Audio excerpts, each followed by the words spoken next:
আজকে একটা experience share করতে চাই। আজকে আমার কাছে আমাদের দুজন আইভিএফ এ সাকসেসফুল পেশেন্ট এসেছে যাদের বিটা এইচসিজি পজিটিভ আছে আর ভ্যালুটা ভালোই আছে, কিন্তু দুজন পেশেন্টে দু রকমের সিমটম। একটা পেশেন্ট যার খুব কি নজিয়া হচ্ছে, কিছুই খেতে পারছে না, মুখে জল অবধি নিতে পারছে না, বমি হয়ে যাচ্ছে। আর অন্য পেশেন্ট টেনশন করছে কি ম্যাডাম ওর কিন্তু ওটা সিমটম হচ্ছে, আমার তো কিছুই সিমটম হচ্ছে না, আমার তো খিদেই পাচ্ছে, কিছু বমি ভাব নেই, তার মানে কি আমার প্রেগন্যান্সি ঠিক মতো চলছে না? Nazia vomiting pregnancy a common, কিন্তু সব পেশেন্টের সব ধরনের সিমটম হবে না।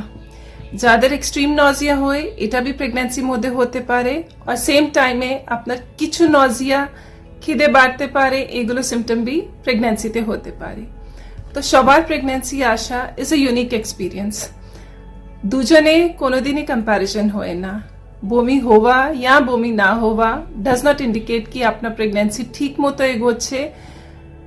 অন দ্য কন্ট্রারি, দুটো সিমটমে প্রেগন্যান্সি ঠিকভাবেই থাকে। আর যখন অবধি আমরা আল্ট্রাসাউন্ডে ফার্স্ট স্ক্যান করে বেবি হার্ট রেট না কনফার্ম করি, মেডিসিনগুলো একদম ঠিকভাবে কন্টিনিউ করুন।